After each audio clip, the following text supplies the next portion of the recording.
50% of what you talk about in your past isn't even the truth. You make it up. Because you don't have the same brain that you did 15 years ago or 30 years ago. So then your brain and body are typically in the past, because thoughts are the language of the brain and feelings are the language of the body. And how you think and how you feel creates your state of being. So if you think insecure thoughts, in a matter of seconds, you are going to feel insecure. The moment you feel insecure, your brain is monitoring how you're feeling, and you think more insecure thoughts, which then makes you feel more insecure. And the repetition of that cycle conditions the body to become the mind of insecurity. And then the person says, I am insecure. And whenever you say, I am anything, you are commanding your mind and body into a destiny. So then how do people change? They wait for crisis, trauma, disease, diagnosis, loss. Something has to go wrong in their life where they feel so uncomfortable that they finally make up their mind to change. And why is that? Because after the trauma or the crisis, they don't feel like of themselves. And the moment they don't feel like themselves, they could actually observe themselves. Because they're looking at themselves through the eyes of someone else. But my message is, why wait? You can learn and change in a state of pain and suffering, or you can learn and change in a state of joy and inspiration. So then, if your brain is a record of the past, and you are living by the same emotions that have defined you for the last 10 years, and you keep thinking the same thoughts that make the same chemicals, and those same chemicals drive the same thoughts, then your body, as the unconscious mind, does not know the difference between an actual experience in your life that creates an emotion and an emotion that you're creating by thought alone. And so your body is believing it's in the same past experience 24 hours a day, 7 days a week, 365 days a year. And your body is programmed into the past. And you can't create a new future holding on to the emotions of the past. How many people understand what I'm talking about? So then, when you react to someone or something in your life, you have a choice. That when an event changes how you feel, there's a chemical change that's taking place in your body. And most people don't think they can control their emotional reactions. And so then when you react to some coworker or some relative or somebody in traffic, the moment you react emotionally, you are altered chemically. And if you don't know how to control your emotional reaction after that event, and you allow those emotions to linger for hours or days, you know what that's called? That's called a mood. Hey, Juanito, what's wrong with you? Oh, I'm in a mood. Really? Why are you in a mood? Well, this thing happened to me 4 days ago, and I'm having one long emotional reaction. And if you keep that same refractory period going on for weeks or months, that's called a temperament. Hey, why is she so angry? I don't know. Why are you so angry? Why are you so bitter? Why are you so enchilada?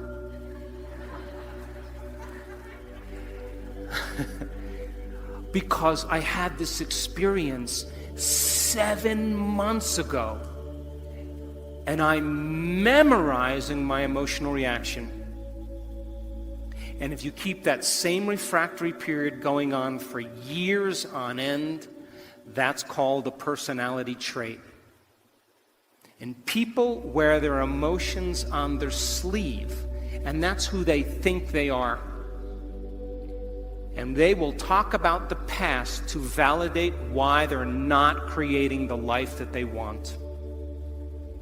So 95% of most people's behaviors, attitudes, thoughts, beliefs, emotional reactions are subconscious programs. So why is that important?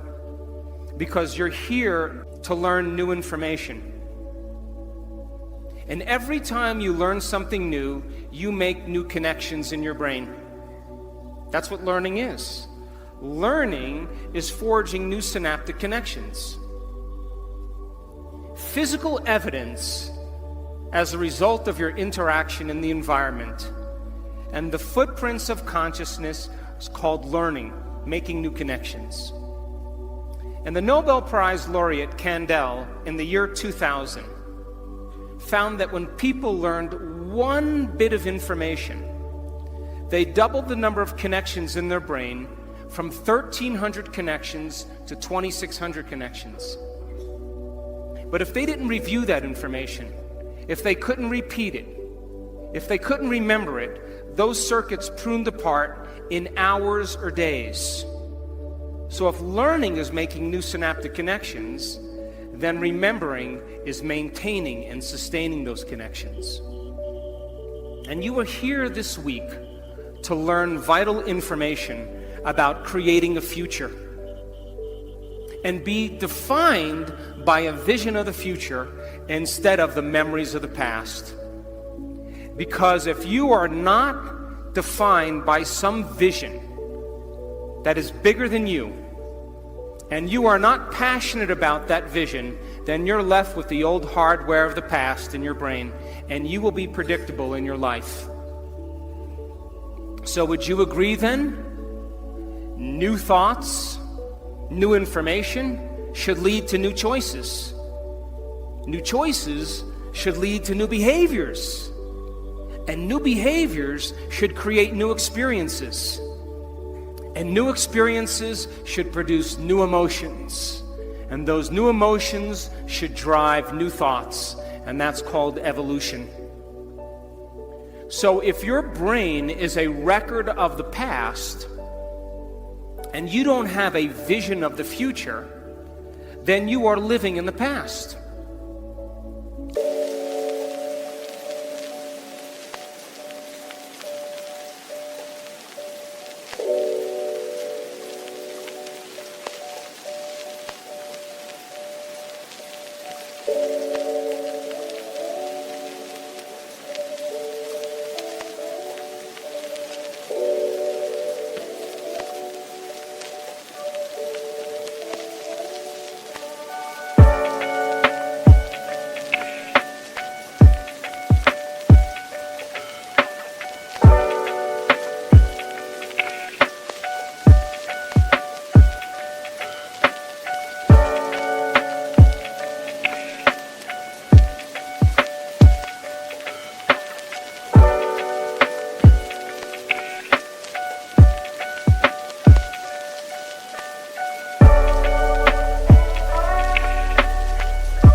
and you will never arrive at that new future.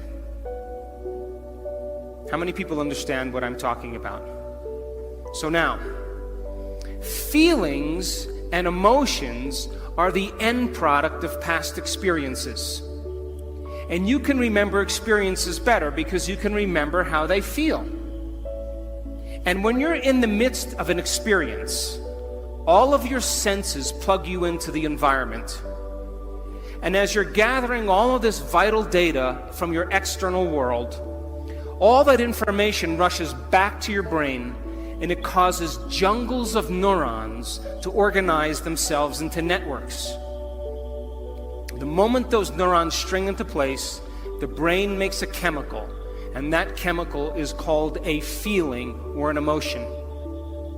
And once you feel that emotion, you create a long-term memory.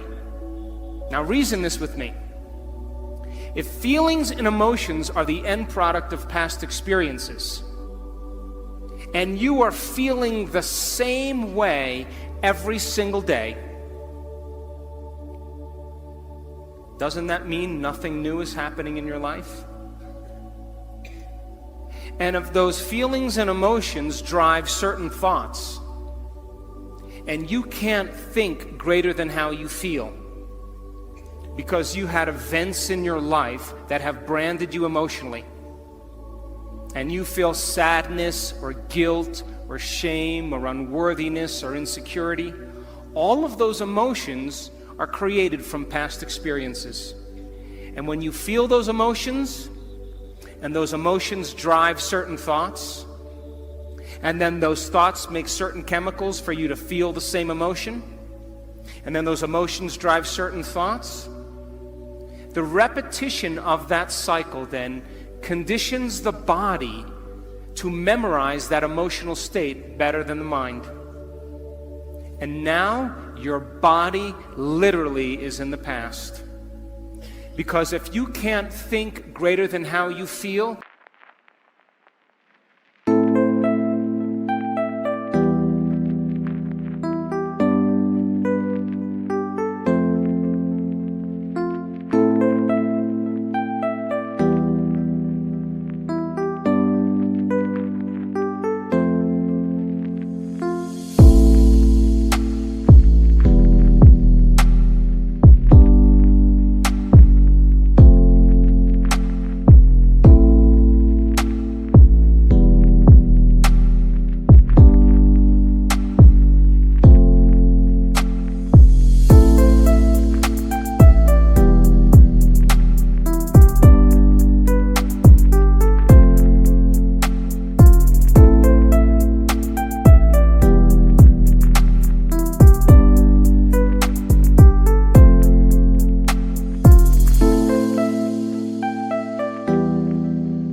then you are thinking in the past. And so most people then spend the majority of their life talking about why they never arrive at their vision of the future because of some past experience. And so if feelings and emotions are the end product of past experiences, you remember your first kiss, you remember your wedding, you remember the birth of your children, you remember catching a fish off the coast of Manzanillo with your 3 best friends, because you caught the fish and it was a new experience and you felt great. And then you went to the casita and you cooked the mahi-mahi and you drank Sauvignon Blanc and the wind was blowing off the sea and the sun was setting and you made a long-term memory. But you also have memories that are connected to trauma and crisis, to disappointments. And those are the memories that people remember more than anything else.